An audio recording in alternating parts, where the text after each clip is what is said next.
हाँ जी बच्चे, तो शुरू करते हैं आज का क्लास। आज हम लोग पढ़ने वाले हैं एक नया चैप्टर, जिस चैप्टर का नाम है बिल्स ऑफ एक्सचेंज। तो क्या आप सभी तैयार हो बिल्स ऑफ एक्सचेंज को कंप्लीट करने के लिए? मेरे साथ फटाफट से जुड़ेंगे और बिल्स ऑफ एक्सचेंज को कंप्लीट करेंगे। तो ये देखना, जब हम बात करते हैं बिल्स ऑफ एक्सचेंज के बारे में, तो आपको ये सोचना बहुत जरूरी है कि कोई ना कोई एक बंदा जो होगा वो सेलर होगा और दूसरा जो बंदा होगा वो क्या होगा? वो परचेजर होगा। वो क्या होगा? परचेजर होगा। अब देखना इनमें अंतर क्या है। नॉर्मल परचेज से इसमें क्या डिफरेंसेस है? तो मानो सेलर का नाम था राम, परचेजर का नाम था श्याम, और परचेजर जो है जब वो राम के पास गया कोई गुड्स को परचेज करने के लिए, उसका मोटिव क्या था? गुड्स को परचेज करना, और उसने 50,000 रुपए का गुड्स परचेज किया। और भाई due to lacks of money उसके पास पैसा तो था ही नहीं उस टाइम पे, तो वो बोला भाई हम परचेज तो अभी करेंगे पर पैसा अभी आपको पेमेंट नहीं कर पाएंगे। अब राम के पास जब पैसा नहीं मिलेगा तो राम बिजनेस को कैसे चला पाएगा? तो श्याम जो है वो परचेज तो उसको करना ही पड़ेगा, क्योंकि ये भी दुकान में सामान बेचता है, तो अभी इसको सामान खरीदना एकदम अर्जेंटली नीडेड है कि इसके दुकान में स्टॉक नहीं है, तो स्टॉक तो इसको चाहिए ही चाहिए। तो राम से ये क्या डिस्कशन करेगा? राम को ये बोलेगा कि राम भाई आपको हम ये पैसा 50,000 जो है ना वो 3 महीना के अंदर दे देंगे। ओके, तो ये भी एक बात को हम लिख देते हैं कि जो टाइम पीरियड है वो कितने दिन का है? टाइम पीरियड जो है वो कितने दिन का है? 3 मंथ्स का है। तो अगर 3 मंथ का टाइम पीरियड है और ये जो परचेजेज है अगर वो क्रेडिट परचेजेज है, और राम ये बात मान गया कि ठीक है भाई 3 महीने बाद तक आप हमको पेमेंट 3 महीने बाद दे देना। अब देखो, राम अगर ऐसे ही मान जाता है विदाउट एनी डॉक्यूमेंटेशन, राम इस बात को मान जाता है, तो क्या जरूरी है कि श्याम 3 महीने बाद उसको पेमेंट कर ही देगा? देखो 99% पॉसिबिलिटी ये है कि श्याम उसको ड्यू डेट पे पेमेंट ही ना करेगा, क्योंकि बात से, मुंह से बोला हुआ बात का ना वैल्यू होता नहीं है। तो आदमी जबान से तो कुछ भी बोल देगा, पर उस जबान का बोला हुआ बात का कोई वैसा कोई खास वैल्यू होता नहीं है। सपोज दैट आप मान के चलो 3 महीने बाद राम गया श्याम से पैसा मांगने, और श्याम बोला चल पैसा नहीं है मेरे पास, दिख लो अभी पैसा नहीं है, बाद में देंगे। तो उस सिचुएशन में राम क्या करेगा? उस सिचुएशन में राम का तो पैसा फंस गया। तो राम ऐसे सिचुएशन से बचने के लिए राम एक बीच का तरकीब ढूंढता है, जो तरकीब हमारा निगोशिएबल इंस्ट्रूमेंट एक्ट 1881 में पारित हो चुका है कि भाई अगर आप कोई गुड्स सेल कर रहे हो और आपको सामने वाले क्रेडिटर से, डेटर से पैसा कलेक्ट करना है, तो आप एक बिल ड्रॉ कर सकते हो उनके नाम पे, और उस बिल के बिहाफ में जब अगर वो पेमेंट करने से फेल करते हैं तो आप उनके ऊपर केस कर सकते हो और कोर्ट वाला आके उनसे पैसा वसूलेगा। ठीक है ना? तो इसी को हम बोलते हैं बिल्स ऑफ एक्सचेंज। जब ये प्रक्रिया को प्रोसेस किया जाता है, इसी पूरे प्रक्रिया को हम बोलते हैं बिल्स ऑफ एक्सचेंज। बिल का आदान प्रदान, बिल का एक्सचेंज होना। ठीक है ना? तो अब क्या होगा? अब ऐसा होगा कि राम भाई जो है ना, राम एक बिल ड्रॉ करेगा। राम क्या करेगा? राम एक बिल को ड्रॉ करेगा। किसके नाम पे? तो राम बिल ड्रॉ करेगा एक बिल श्याम के नाम पे। और श्याम क्या करेगा? श्याम उस बिल को एक्सेप्ट करेगा। श्याम उस बिल को एक्सेप्ट करेगा। ठीक है, एक सेकंड, श्याम जो है उस बिल को एक्सेप्ट कर लेगा। ठीक है, ठीक है, हाँ जी, बिल्कुल सही बात। श्याम उस बिल को एक्सेप्ट करेगा, एक्सेप्टेड, और एक्सेप्ट करके वो रिटर्न भी करेगा, accepted and returned to Ram.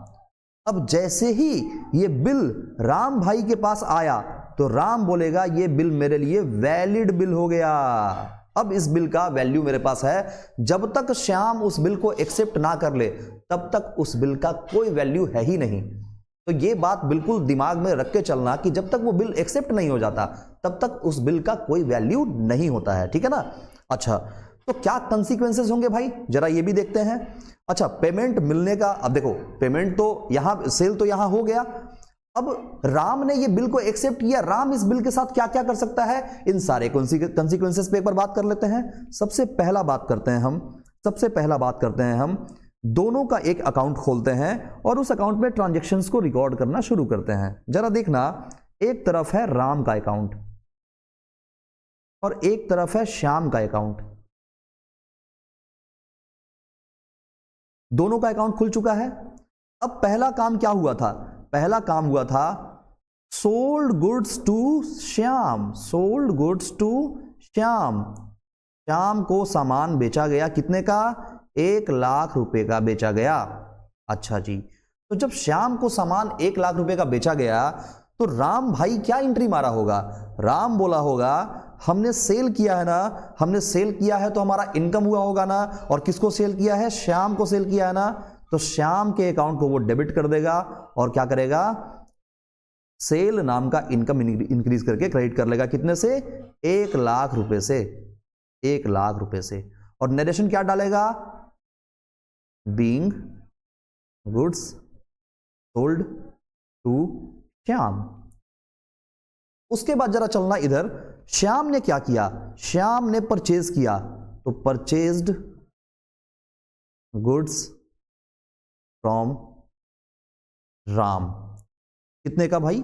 1,00,000 रुपए का परचेज किया। आया बात समझ में? तो इस सिनारियो में होगा क्या? ये क्या एंट्री पोस्ट करेगा? ये बोलेगा हमने परचेजेस किया तो हमारे लिए ये खर्चा है, तो परचेजेस अकाउंट को ये डेबिट करेगा और क्रेडिट किसको करेगा? राम भाई को क्रेडिट कर लेगा। राम अकाउंट नाम का लायबिलिटी इंक्रीज करके इसका क्रेडिट हो जाएगा। कितने से? 1,00,000 रुपए से। ये भी बात आपको क्लियर हो गया। नरेशन क्या डालेगा? Being goods purchases from Ram. हो गया। दोनों का पहला एंट्री हमारा कंप्लीट हो गया। एक लाइन हम बीच से ड्रॉ करते हैं और इस एंट्री को कंप्लीट कर लेते हैं। ठीक है, पहला एंट्री इज डन। चलते हैं दूसरे वाले एंट्री पे। आ जाओ सेकंड एंट्री पे। सेकंड एंट्री हमारा क्या बोलता है जरा देखना।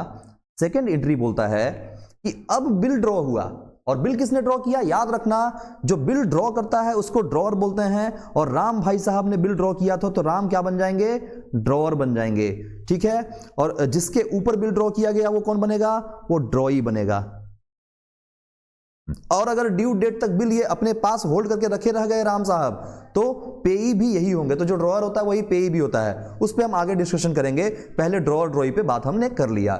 अच्छा, अब देखना, राम ने ड्रॉ किया एक bill. Ram draw a bill on Shyam. तो जब राम ने बिल ड्रॉ किया श्याम के ऊपर, तो फिर इसका एंट्री क्या निकल के आएगा? अच्छा, एक चीज और, राम ने बिल ड्रॉ किया श्याम के ऊपर, तो साथ साथ में श्याम ने उसको एक्सेप्ट भी किया होगा। तो यहां पे हम लिख दे रहे हैं कि and accepted by Shyam. Shyam ने उसको एक्सेप्ट भी कर लिया। ठीक है, अब देखना इसका जर्नल एंट्री क्या आएगा, जरा उस पर बात कर लेते हैं। तो जर्नल एंट्री ये आएगा कि भाई अब जो है, अब राम भाई साहब के लिए श्याम डेटर नाम का एसेट नहीं रहा, श्याम नाम का एसेट खत्म हो गया। तो वो श्याम नाम के एसेट को कम करके क्रेडिट कर लेगा और एक नया एसेट क्रिएट करेगा जिसका नाम है बिल्स रिसीवेबल अकाउंट। कितने का क्रिएट करेगा एसेट? 1,00,000 रुपए का। देखो जरा इस चीज को हम हाईलाइट करके समझाते हैं। ये देखना, ये श्याम को पहले से एसेट मान के बैठा था, उसको डेबिट करके बैठा था। अब श्याम तो एसेट रहा नहीं, तो श्याम नाम का एसेट उसने खत्म कर लिया, श्याम को कर दिया क्रेडिट। तो डेबिट कौन हो गया? बिल्स रिसीवेबल अकाउंट नाम का एसेट इंक्रीज होकर डेबिट हो गया। अब श्याम से कोई मतलब नहीं। अब वो जो कागज का टुकड़ा उसके पास है ना, उस टुकड़े का वैल्यू है, उस टुकड़े को वो बोलेगा यही टुकड़ा मेरा एसेट है, क्योंकि इसी टुकड़े के बेसिस पे हमको पेमेंट मिलने वाला है। ठीक है, बात समझ में आया? नरेशन डाल दें, नरेशन डाल देते हैं। Being bill drawn and accepted. ठीक है, अब जरा हम राम के बुक में तो बात कर लिए, अब जरा हम श्याम के बुक में बात कर लेते हैं। तो श्याम भी क्या एंट्री मारेगा, जरा उस पर भी बात कर लेते हैं। तो देखो, श्याम बोलेगा हमारे लिए भी राम नाम के भाई साहब लायबिलिटी डिक्रीज हो गए। तो राम नाम का लायबिलिटी अगर डिक्रीज हुआ तो राम अकाउंट को कर देगा डेबिट। ये देखो ऊपर राम एसेट, राम लायबिलिटी बना हुआ था, यहाँ लायबिलिटी खत्म हो गया 1,00,000 से, और एक नया लायबिलिटी इसके पास क्रिएट होगा, जिस लायबिलिटी का नाम क्या रहेगा? Ram account debit to bills payable. उसके लिए बिल्स रिसीवेबल था, उसके मतलब जो बिल है उस बिल के बदले उसको पैसा मिलेगा, रिसीवेबल है। इसके लिए बिल्स पेबल है, इसको पेमेंट करना पड़ेगा। ठीक है ना, तो Ram account debit to bills payable account हो जाएगा। कितने का? 1,00,000 रुपए का। और नरेशन क्या डालेंगे? Being BP accepted. ठीक है, तो दोनों का दूसरा एंट्री भी कंप्लीट हो गया। जरा तीसरे एंट्री पे बात कर लें, हम थर्ड एंट्री पे बात करते हैं। तीसरा एंट्री ये है कि till due date Shyam hold the bill, और उसके बाद फिर क्या हुआ, एंड आफ्टर 3 months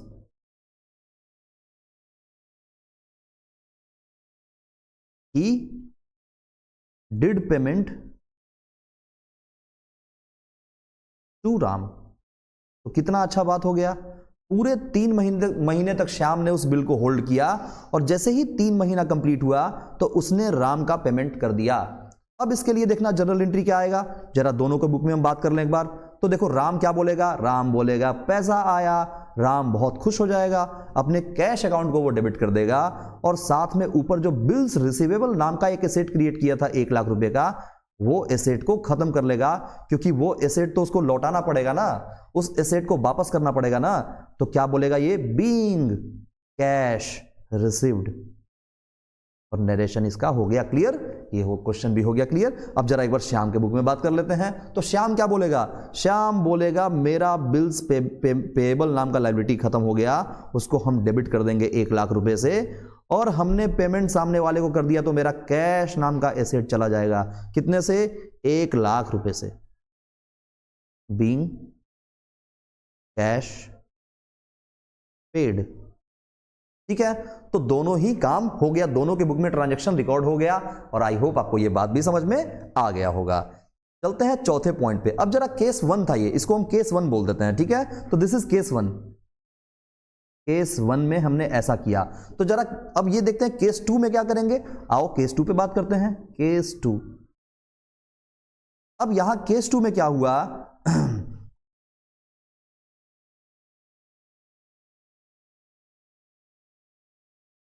ओके, यहां पे जो ड्यू डेट तक श्याम ने नहीं बल्कि राम ने बिल को होल्ड किया था, क्योंकि बिल तो राम के पास था ना, Ram hold the bill, and after 3 months Shyam did the payment. तो यहां क्या लिख देंगे, Shyam did payment to Ram. Okay, did the payment to Ram, तो यहां द वर्ड यूज कर देते हैं हम, did the payment to Ram. चलो ठीक है, बढ़िया हो गया। केस 2 पे बात करते हैं। Ram discounted the bill to bank, और बैंक वाले ने डिस्काउंटिंग चार्जेस उससे डिडक्ट किया, discounting charges at the rate मानो 5% से। तो हमने क्या बोला, राम ने उस बिल को जाके बैंक में डिस्काउंटिंग करवा लिया। अब जरा बात को समझना, राम ने बैंक में गया और बोला, बैंक वाले मैनेजर साहब हमारा बिल जो है, उस बिल को हम रखे हुए हैं, पर हमको कैश का इमीडिएटली जरूरत है, और हम चाहते हैं कि हम इस कैश को क्या करें, हम चाहते हैं कि इस बिल के अगेंस्ट में हम कैश आपसे ले लें, और बाद में जब ड्यू डेट पे सामने श्याम तो हमको पेमेंट करेगा ही, तो श्याम को हम स्टैंडिंग इंस्ट्रक्शन दे देंगे कि आप हमको ना पेमेंट करके आप जाके बैंक को पेमेंट कर देना। ठीक है, तो उस सिनारियो में क्या होगा, बैंक वाला रेडी हो गया पैसा देने को, बोला कोई बात नहीं भाई ये तो एक आप एविडेंस हमको दे रहे हो ना, इस एविडेंस के तहत हमारे पास पैसा आ जाएगा। तो बैंक वाला बोला कोई बात नहीं, लेकिन हम जो ये सर्विसेज आपको प्रोवाइड कर रहे हैं, इस सर्विसेज के लिए कुछ ना कुछ तो हम कमीशन चार्ज करेंगे, और that commission is called discounting charges. Okay ना, तो जरा उस पर डिस्काउंटिंग चार्जेस पे बात कर लेते हैं। तो अब क्या हुआ, अब जब पेमेंट हम निकाल लिए तो पेमेंट मेरे बैंक अकाउंट में आ जाएगा, और साथ साथ में बैंक वाला हमसे जो डिस्काउंटिंग चार्जेस काटा है, वो डिस्काउंटिंग चार्जेस नाम का खर्चा हमारे पास क्या हो जाएगा, इंक्रीज करके डेबिट हो जाएगा। कितना डिस्काउंटिंग चार्जेस, तो 1 लाख का 5% कितना होता है, 5000 होता है। तो 95,000 हमारे बैंक अकाउंट में आ जाएगा, 5000 का डिस्काउंटिंग चार्जेस कट जाएगा, और साथ साथ में क्या हो जाएगा, BR नाम का एसेट इसके पास से चला जाएगा, कितने का, 1 लाख रुपए का। ठीक है, नरेशन क्या डालेगा, being BR discounted with bank. ठीक है, और जरा आते हैं कि अब श्याम अपने बुक में क्या एंट्री करेगा। भाई श्याम को क्या मतलब, आप बिल को फाड़ के फेंक दो, आप बिल को जला दो, आप बिल को किसी को दान कर दो, भाई जो मेरे पास बिल लेके आएगा हम उसको पेमेंट कर देंगे, बिल लेके नहीं आएगा पेमेंट नहीं करेंगे। तो श्याम इस ट्रांजेक्शन के लिए कोई भी एंट्री रिकॉर्ड नहीं करेगा। तो आप बड़े बड़े अक्षर में लिख दोगे इस यहाँ पे नो एंट्री, यहाँ पे कोई एंट्री पास करने का जरूरत श्याम को नहीं है। अच्छा जी, लेकिन फिर जब ड्यू डेट आएगा, on due date, on due date, on due date पे तो एंट्री करना पड़ेगा उसको। हाँ बिल्कुल, ड्यू डेट पे एंट्री करना पड़ेगा। तो देखो ऑन ड्यू डेट पे अभी वो केस 2 ही चल रहा है, तो आप केस 3 पे मूव मत करना, अभी केस 2 ही चल रहा है। जिस दिन ड्यू डेट आएगा उस दिन क्या होगा, उस दिन राम क्या एंट्री करेगा, राम बोलेगा हमको तो पैसा मिल गया, अब हमको काहे का एंट्री करना, हमको कोई एंट्री नहीं करना। तो राम अपने बुक में कोई भी एंट्री नहीं करेगा, लेकिन श्याम को एंट्री करना पड़ेगा, क्योंकि उस दिन बैंक वाले भैया जाएंगे और जाके उसको बिल पकड़ाएंगे और बोलेंगे पैसा लाइए। तो बिल लेगा वो और वो पैसा दे देगा।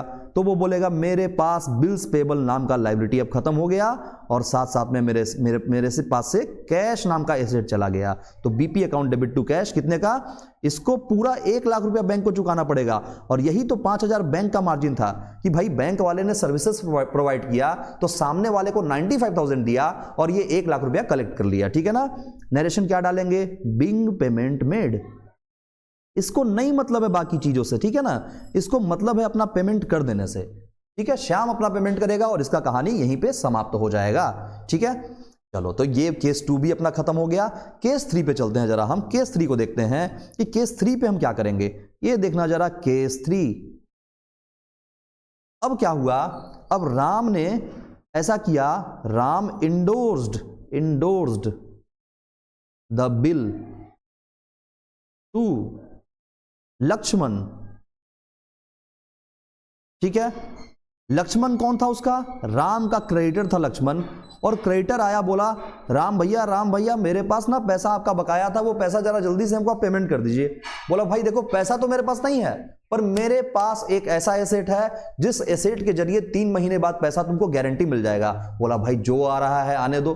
तो लक्ष्मण बोला ठीक है लाइए, उसी के जरिए आप हमको पेमेंट कर दीजिए। पर राम भैया पेमेंट जो बकाया था हमारे पास, वो आपके पास 1,10,000 रुपये बकाया था, या 1 लाख मानो 1,02,000 रुपये बकाया था।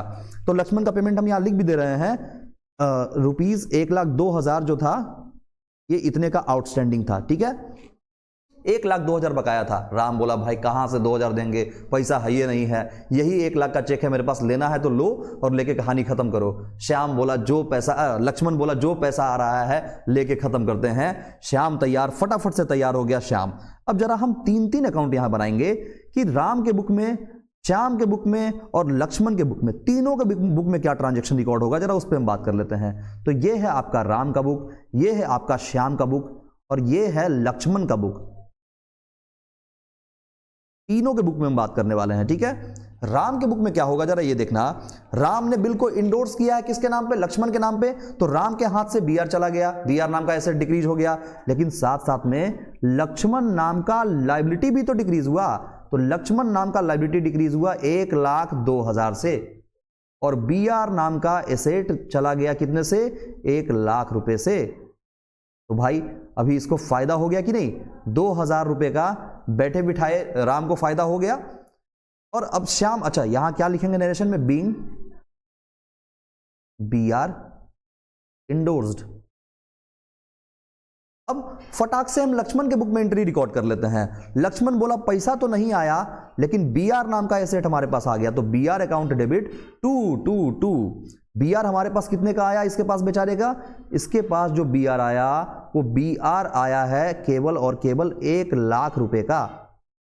तो इसका 2,000 रुपए का क्या हो गया, लॉस हो गया ना। और जो राम नाम का एसेट था वो एसेट डिक्रीज हो गया कितने से, 1,02,000 से। हो गया बात क्लियर, ये भी बात क्लियर हो गया। नरेशन क्या डालेगा ये, बीइंग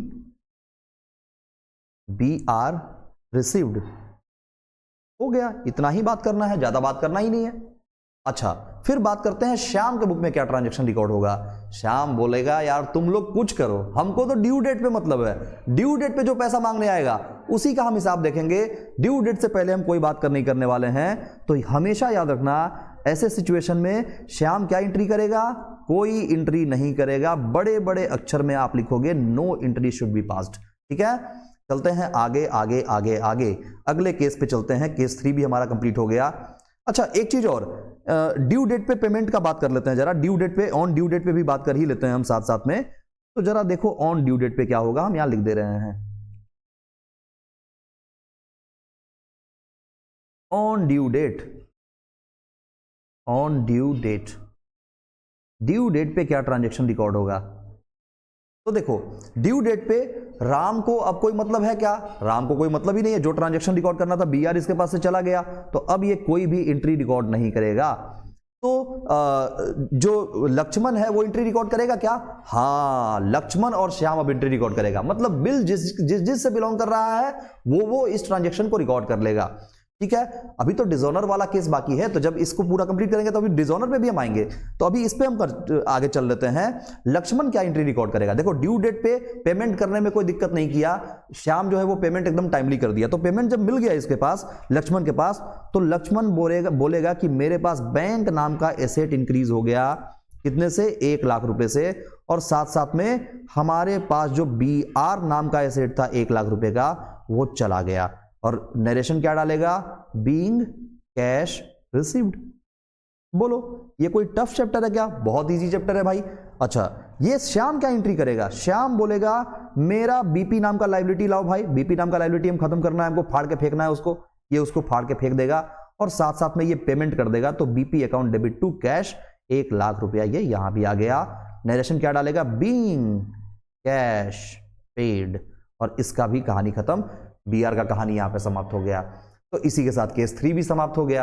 अब जरा केस 4 पे बात कर लेते हैं, आ जाओ फटाफट से केस 4 पे बात करते हैं। ये रहा अपना केस 4, प्यारा प्यारा केस 4।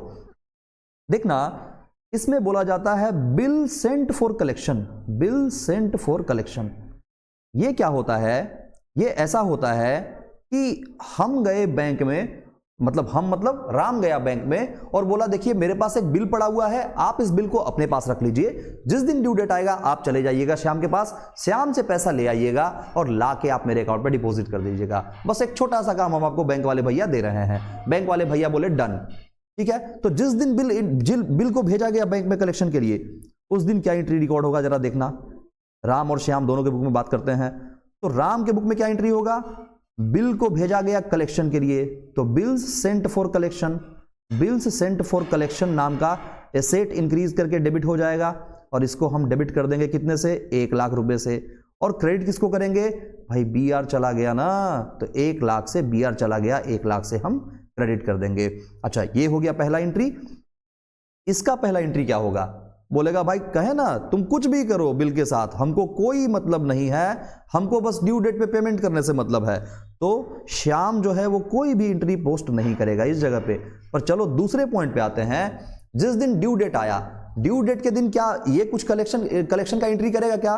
काहे का इसको कोई मतलब है, ये कोई भी एंट्री नहीं करेगा। लेकिन श्याम को करना पड़ेगा क्या? हाँ जी बिल्कुल करना पड़ेगा। श्याम बोलेगा बैंक वाला आए हो, लाओ मेरा बीपी लाओ मेरा, तो बैंक वाला उसको बीपी वापस करेगा, 1 लाख रुपए का बीपी वो अपना ले लेगा और क्या करेगा वो पेमेंट कर देगा, BP account debit to cash 1 lakh रुपए से। ठीक है, नरेशन क्या डालेगा? Being cash paid. अच्छा, एक चीज याद रखना, वहां जब हम डिस्काउंटिंग करवाए थे बैंक से, तो उस जगह पे कमीशन लगा था, बैंक वाला ने डिस्काउंटिंग चार्जेस लिया था मेरे से। पर जब हम कलेक्शन के लिए रखते हैं ना, तो इसके लिए कोई चार्जेस नहीं लगता है। ठीक है ना, तो यहां पे कोई भी चार्जेस का बात नहीं की है हम। आगे चलते हैं हम, ये चौथा केस भी हमारा कंप्लीट हो गया। अब हम चलते हैं बहुत ही इंपॉर्टेंट टॉपिक, जहां से ये क्वेश्चन आपको फंसाएगा। कहां से फंसाएगा भाई? जिसका नाम है dishonour, dishonour of A bill.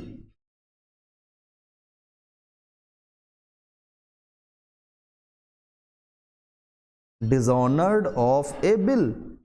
Bill जब डिसऑनर होगा तो क्या होगा? डिसऑनर का मतलब जैसे चेक बाउंस कर जाता है ना, बस वैसे ही आप समझ जाओ डिसऑनर। डिसऑनर भी उसी के जैसा होता है, चेक के बाउंस करने के जैसा होता है। अच्छा, इसका मतलब यह है कि जब श्याम से पैसा मांगा गया ना, तो श्याम बोला पैसा, चलो निकलो यहां से, कोई पैसा नहीं मिलने वाला। उस सिनारियो में क्या होगा? तो देखो, राम जब बिल एक्सेप्ट किया था और एक्सेप्ट करने के बाद वो रिसीव कर लिया था बिल, मतलब श्याम ने बिल को एक्सेप्ट किया, एक्सेप्ट करके राम को रिटर्न किया। राम ने जब उस बिल को रिसीव कर लिया तो बोला मेरे पास बिल नाम का एक एसेट क्रिएट हो गया, बीआर नाम का एसेट वो बना लिया था। ये देखो जरा कहां गया, ये रहा बीआर नाम का एसेट राम ने बना लिया था। लेकिन जैसे ही, और श्याम को अपना क्या किया, एसेट कम कर लिया था, लेकिन जैसे ही श्याम डिनाई कर देता है पेमेंट करने से, तो राम बोलेगा हम सबसे पहले भाई तुमको पकड़ेंगे, हम सबसे पहले तुमको पकड़ेंगे, बोलेंगे पकड़ो अपना बिल और बन जाओ तुम फिर से मेरे एसेट। तो पहला एंट्री राम क्या पोस्ट करेगा डिसऑनर के केस में, पहला एंट्री डिसऑनर के केस में राम पोस्ट करेगा, बोलेगा भाई तुम बनो पहले मेरे एसेट। ठीक है, क्या बनोगे, तुम सबसे पहले मेरा एसेट बन जाओगे। तो बोलेगा श्याम आ जाओ, रिवर्स एंट्री हम मारेंगे, अब श्याम को करेंगे डेबिट और BR नाम का एसेट जो हम ऊपर इंक्रीज किए थे उसको कर देंगे क्रेडिट 1 लाख रुपए से। अभी हम बात कर रहे हैं केस 1 का, तो आप हौच-पौच दिमाग में मत करना, ये आपका केस 1 है। ठीक है, जब श्याम खुद के पास बिल को होल्ड करके रखा हुआ था 3 महीने के लिए, तो Shyam account debit to BR पहला एंट्री पास हो गया। फिर उसके बाद श्याम क्या करेगा, श्याम बोलेगा हाँ भाई हमको भी ट्रांजैक्शन रिकॉर्ड करना पड़ेगा, वही रिवर्स एंट्री, मेरे लिए BP नाम का जो लाइबिलिटी हम क्रिएट किए थे, अब वो BP नाम का लाइबिलिटी नहीं रहा, बल्कि फिर से राम भैया मेरे लाइबिलिटी बन गए। BP account debit to Ram 1 lakh रुपए से फिर से तैयार हो गया। ठीक है, बीइंग BR डिसऑनर्ड, और यहां भी नरेशन क्या आएगा, बीइंग BR डिसऑनर्ड, यहां BP हो जाएगा, BR नहीं BP हो जाएगा। ये पहला ट्रांजैक्शन हो गया। ठीक है, तो डिसऑनर का एंट्री मारने आपको आ गया ना, डिसऑनर का एंट्री ऐसे ही मारा जाता है। ठीक है, बाकी और भी नोटिंग एंड प्रोटेस्टिंग का बात किया जाता है, तो अब सिचुएशन ऐसा आएगा कि नोटिंग एंड प्रोटेस्टिंग भी किया जाएगा, या उस दिन फिर क्या होगा, उसके 2-4 दिन बाद श्याम आके बोलेगा हम पेमेंट आपको कर रहे हैं राम भैया, आप किसी के पास केस करने मत जाइए। तो उस सिचुएशन में अगर पेमेंट कर दिया, बोलेगा देखिए जो लेट फीस आपको चाहिए वो बोलिए हम आपको पेमेंट कर देते हैं क्योंकि हम आपका पेमेंट डिले किए हैं, पर केस मत कीजिए। तो ठीक है, और अगर गलती से राम चला गया कहां, कोर्ट में चला गया केस करने के लिए, और जब राम कोर्ट में चला जाएगा केस करने के लिए, तो कोर्ट वाला नोटिंग एंड प्रोटेस्टिंग चार्ज लेता है। तो noting and protesting charge plus में जितने भी इंसिडेंटल एक्सपेंसेस हैं, मतलब राम को ट्रैवल करके जाना पड़ा होगा कोर्ट में, तो उसके लिए जितने भी खर्चे लगे होंगे, प्लस राम रास्ते में कुछ नाश्ता पानी किया होगा वो भी खर्चे, ऑल इंसिडेंटल एक्सपेंसेस, जितने भी इंसिडेंटल एक्सपेंसेस हैं सारे खर्चे को राम उस कॉस्ट में इंक्लूड करेगा और श्याम के ऊपर चार्ज कर देगा। सर प्रैक्टिकली ऐसा होता है क्या, अरे बिल्कुल होता है, अगर करने पे आ जाए ना तो कुछ भी कर सकता है वो। तो Ram at least noting and protesting charges को तो वो क्लेम करेगा ही करेगा। ठीक है ना, तो मानो नोटिंग एंड प्रोटेस्टिंग चार्ज को अगर राम ने क्लेम किया, तो राम क्या करेगा, कोर्ट में जाएगा, और कोर्ट में जाने समय उसका क्या होगा, खर्चा भी होगा।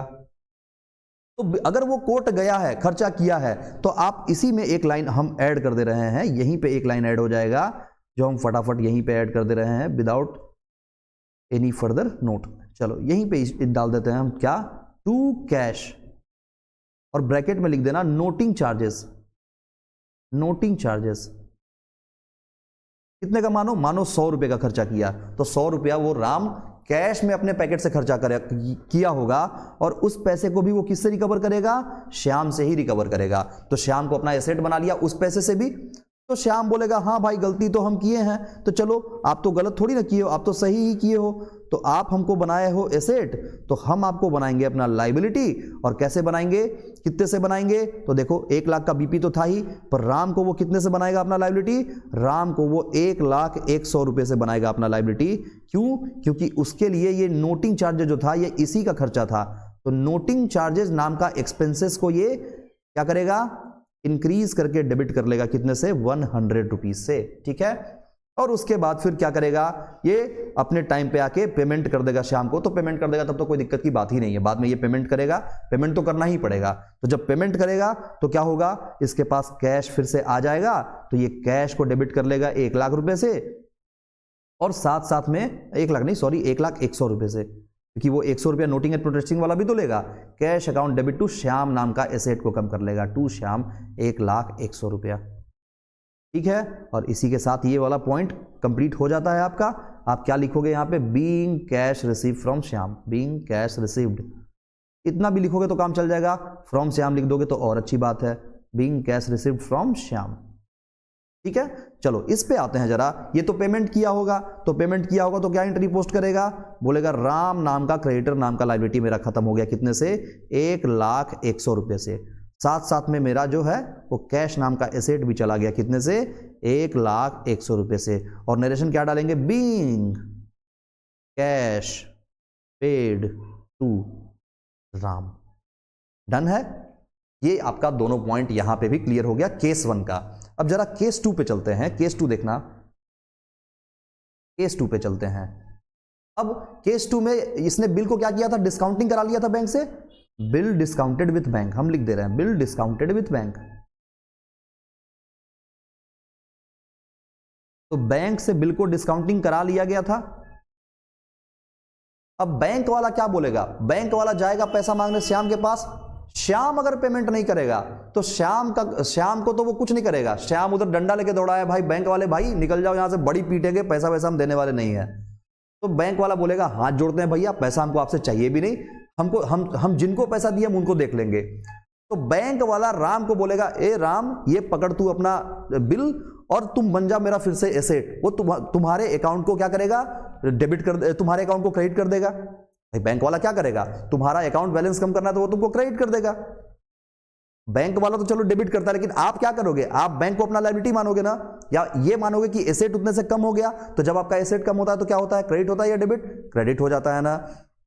तो जब आपका एसेट कम होता है तो क्रेडिट हो जाता है। तो बोलोगे जब पैसा आया था बैंक वाले भैया, तो हम 95,000 से आपके अकाउंट को हम डेबिट किए थे। लेकिन यहां 95 का ये नहीं चलेगा काम 95 से, क्योंकि बैंक वाला 5,000 जो कमीशन कमाया वो तो उसका कमाई हो गया, आप उसका कमाई नहीं छीन सकते हो। वो आपको टाइम पे पेमेंट किया, उस सर्विसेज के बदले वो 5,000 रुपये आपसे चार्ज किया था।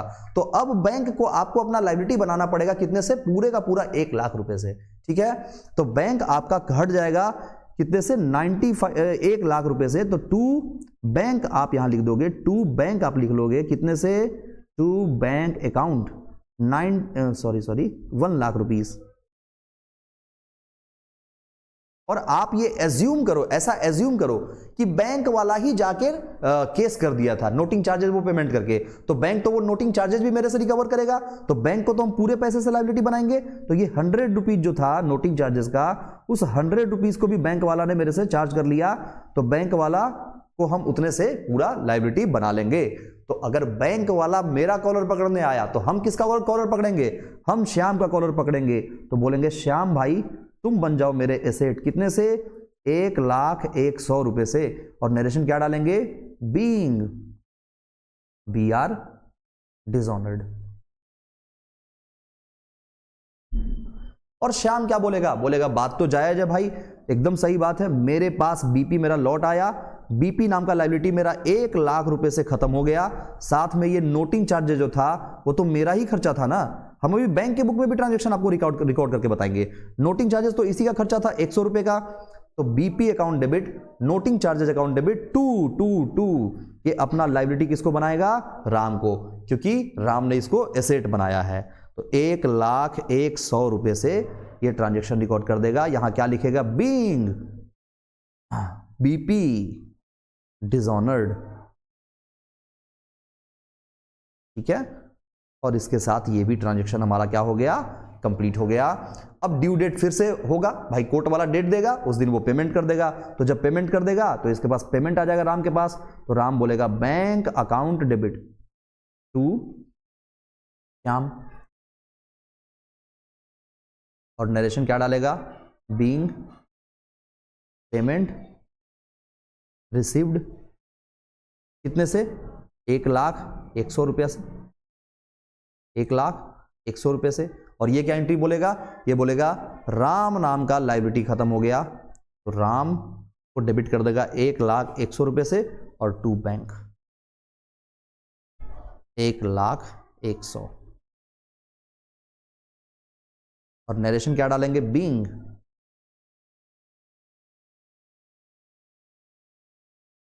पेमेंट मेड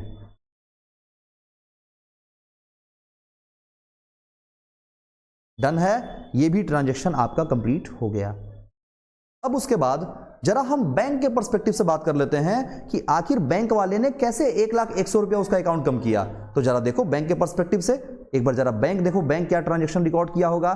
तो बैंक बोला होगा कस्टमर तुम हमसे 95,000 ले गया था और 1,00,000 का BR देके गया था, मेरे पास से BR नाम का एसेट चला गया, टू BR। कितने से? 1 लाख का BR मेरा चला गया, बढ़िया बात। साथ साथ में मेरे पैकेट से कैश भी गया। काहे का कैश भाई? नोटिंग चार्जेस के बदले में हमने खर्चा किया, तो हमारा कैश भी खर्चा हो गया। कितने का? 100 रुपए का। तो वो 100 रुपया और भी उसका क्रेडिट हो गया। इसके बदले राम हम तुमको पकड़ेंगे, यानी हम कस्टमर को अपना एसेट बनाएंगे 1,01,00,000 रुपए से। तो राम बोला, साहब आप अपने बुक में हमको एसेट बनाए हो ना, तो हम अपने बुक में आपको लायबिलिटी बना लेते हैं उतने ही पैसे से। ये देखो, उतने ही पैसे से हम आपको लायबिलिटी बना लेते हैं। तो बैंक ने राम को बनाया अपना एसेट, राम ने बैंक को बनाया अपना लायबिलिटी। फिर राम ने अपना एसेट बनाया किसको? श्याम को। और श्याम ने अपना लायबिलिटी बनाया किसको? राम को। देखो क्या हो रहा है, जैसे ही बिल डिसऑनर होगा, जिसके हाथ में बिल रहेगा वो सबसे पहले उसको पकड़ेगा जिससे वो बिल रिसीव किया था। तो बिल किससे रिसीव किया था? राम को। राम का कॉलर पकड़ेगा, बोलेगा तुम मेरा डेटर बन जाओ। राम बोलेगा आप मेरा क्रेडिटर बन जाओ। फिर राम को बिल थमा देगा। राम क्या करेगा? राम श्याम के पास जाएगा। राम श्याम को बिल थमाएगा, बोलेगा तुम मेरा कॉलर पकड़ के, बोलेगा तुम मेरा डेटर बन जाओ। श्याम बोलेगा आप मेरे क्रेडिटर बन जाओ। तो यही प्रक्रिया चलता रहता है इसमें, और यही चीज को आपको मन में अपना क्लैरिफाई करना है। ठीक है, चलें आगे, आगे चलते हैं। बैंक के पर्सपेक्टिव से भी बात हो गया। अब चलते हैं केस 3 पे। जरा केस 3 पे आओ। केस 3 पे हमने क्या बोला? केस 3 पे हमने बोला था कि हमने बिल को इंडोर्स किया था। बिल इंडोर्स्ड टू लक्ष्मण था ना, लक्ष्मण। इस सिनारियो में क्या ट्रांजैक्शन रिकॉर्ड होगा? जरा इस पे हम ज्ञान प्रकाश डालते हैं। तो ये देखो, अब यहां 3 कॉलम हम एक साथ खोल लेते हैं, सो दैट राम, श्याम और लक्ष्मण तीनों का ट्रांजैक्शन हम रिकॉर्ड कर पाए। तो ये रहा राम का बुक, ये रहा श्याम का बुक, और ये रहा लक्ष्मण का बुक। तीनों के बुक में ट्रांजैक्शन को रिकॉर्ड जरा कर लेते हैं। तो देखो, पहला ट्रांजैक्शन क्या हो जाएगा? जैसे ही बिल डिसऑनर होगा तो राम क्या करेगा, और पहले लक्ष्मण क्या करेगा ये बताओ। तो लक्ष्मण तो बोला होगा, ऊपर देखो लक्ष्मण का बुक जरा देख लें हम।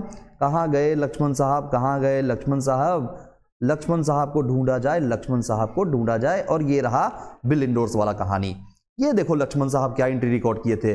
लक्ष्मण साहब बोले थे कि मेरे पास ये तो पेमेंट मिल जाने वाला, अभी पेमेंट मिल जाने वाला, ड्यू डेट पे पेमेंट जो मिल गया था, इसको अभी आप भूल जाओ, इसको दिमाग में लेके मत चलना। अभी ये देखो, सबसे पहले क्या हुआ था? राम नाम का लायबिलिटी वो अपना, राम नाम का डेटर नाम का एसेट अपना वो कम कर लिए थे, क्योंकि उनसे उनको पेमेंट रिसीव हो चुका था BR के बेसिस पे।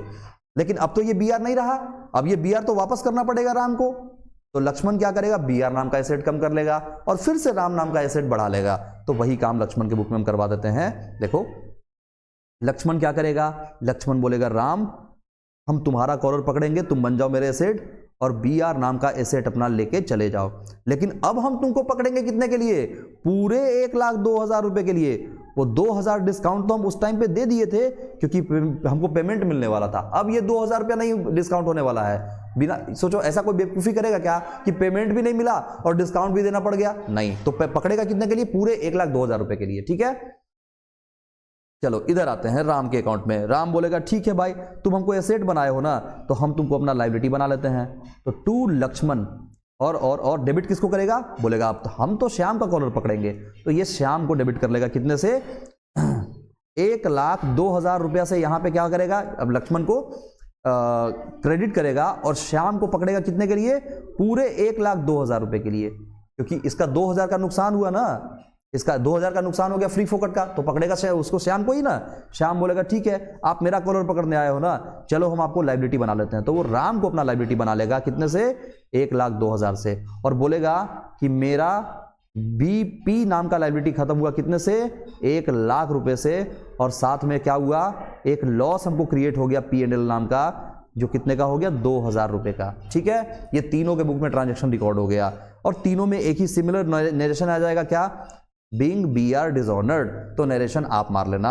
अभी हम दूसरे पॉइंट पे चलते हैं, जरा दूसरे एंट्री पे आते हैं। दूसरा एंट्री क्या होगा? जिस दिन पेमेंट मिल जाएगा, जिस दिन हमको पेमेंट, राम को पेमेंट मिल जाएगा, तो राम बोलेगा मेरे पास पैसा आ गया, बैंक अकाउंट डेबिट, कितना? 1,02,000 टू श्याम। और ये दूसरा एंट्री क्या मारेगा? बोलेगा मेरे पास से पैसा चला गया, तो Ram account debit to cash 1,02,000। Narration क्या होगा, बीइंग कैश पेड या पेमेंट मेड, जो भी एंट्री मारना नरेशन डालना डाल सकते हैं, बीइंग कैश रिसीव्ड। और इसको जब पेमेंट करेंगे तब देखा जाएगा, अभी तो फिलहाल पेमेंट का बात नहीं है, तो नहीं है तो नहीं है, ठीक है। पेमेंट मारेंगे तो सीधा सा बात है, लक्ष्मण नाम का लायबिलिटी खत्म होगा, Laxman account debit to cash, ये राम के बुक में हो जाएगा, और लक्ष्मण बोलेगा cash account debit to Ram, ठीक है ना, बहुत सिंपल सा बात है। चौथे पॉइंट पे चलते हैं, चौथा केस पे चलते हैं। चौथा केस क्या बोलता है जरा देख लो, केस 4। केस 4 में क्या था, बिल को भेजा गया था कलेक्शन के लिए ना, bill sent for collection, bill sent for collection. इस सिनारियो में क्या होगा, बैंक वाले भैया गए होंगे पैसा मांगने के लिए, जब पैसा मांगने गए होंगे तो श्याम उनको दौड़ा दिया होगा, पैसा दिया ही नहीं होगा बल्कि उनको दौड़ा दिया होगा, तो राम बोलेगा, राम को ये बोलेंगे देखो भाई आप बिल सेंट फॉर कलेक्शन नाम का एसेट बनाए थे ना, खत्म कर लीजिए क्योंकि अब आपको पैसा तो मिलने वाला नहीं है, ठीक है। तो bill sent for collection to bill sent for collection, ये अपना एसेट खत्म कर लेंगे कितने से, 1 लाख रुपए से, जरा अच्छे से हम इसको लिख दें, 1 लाख रुपए से। और ये पकड़ेगा किसको, राम, राम पकड़ेगा श्याम को, श्याम को करेगा डेबिट कितने से, 1 लाख रुपए से। श्याम बोलेगा ठीक है भाई आप हमको डेबिट किए हो तो हम आपको क्रेडिट कर लेते हैं, टू राम कितने से, 1 लाख रुपए से। और साथ में ये क्या करेगा, ये बोलेगा मेरे पास बीपी वापस आ गया, तो बीपी को डेबिट कर लेंगे कितने से, 1 लाख रुपए से। ये हो गया एक एंट्री। अच्छा बैंक वाले भैया क्या एंट्री रिकॉर्ड करेंगे, तो जरा उस पर भी बात कर लेते हैं। देखो जरा बैंक वाले भैया क्या रिकॉर्ड करेंगे एंट्री, ये रहा बैंक का बुक, तो बैंक के बुक में एंट्री रिकॉर्ड जो होगा वो देखना जरा, बैंक अकाउंट में क्या रिकॉर्ड होगा, बैंक के बुक में क्या रिकॉर्ड होगा। तो बैंक बोलेगा कि भाई देखो जब आप हमको बिल दिए थे तो बीआर नाम का एसेट ये बीआर नाम का एसेट हम अपने पास बढ़ा लिए थे, और हम बोले थे मेरे पास बीआर आ गया तो BR account debit to customer, customer नाम के एक लायबिलिटी बढ़े हुए थे, ये था ना। अब कस्टमर नाम के लायबिलिटी खत्म हो गए तो कस्टमर को हम डेबिट कर देंगे और बीआर को खत्म कर देंगे, सिंपल सा बात। भाई बैंक के पर्सपेक्टिव से आपको एग्जाम में ये पूछेगा भी नहीं, ओहो सॉरी सॉरी सॉरी ये कनेक्शन ड्रॉप हुआ था, कोई बात नहीं, हम फिर से इसको कनेक्ट करके समझा दे रहे हैं चीजों को, ठीक है। फटाफट से हम एक बार कनेक्ट कर लेते हैं और आपको क्लियर कर देते हैं।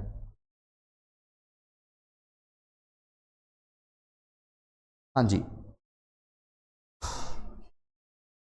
अब हमको तो नहीं पता कि कहां से ड्रॉप हुआ था कनेक्शन, लेकिन हम एक बार ये पूरा ही समझा दे रहे हैं। इंडोर्स वाला तो क्लियर हो गया होगा, बिल सेंट फॉर कलेक्शन का खाली एक बचा हुआ रह गया था।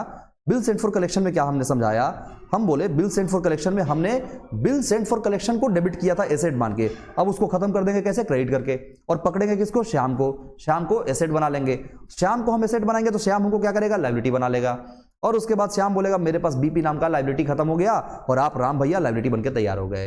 बैंक क्या एंट्री पोस्ट करेगा, बोलेगा जब आप हमको दिए थे बीआर दिए थे तो बोले थे बीआर नाम का एसेट आपके मेरे पास आया था, बीआर नाम का एसेट इंक्रीज होकर डेबिट और कस्टमर नाम का लायबिलिटी बढ़ गया था। अब ये कस्टमर नाम का लायबिलिटी खत्म, बीआर नाम का एसेट भी खत्म, बात खत्म। तो सिंपल सा बात है, आप इस पे क्वेश्चन सॉल्व करोगे तो आपको बहुत ही बाजाबते तरीके से क्वेश्चन समझ में आ जाएगा और सारा क्वेश्चन बनने लग जाएगा।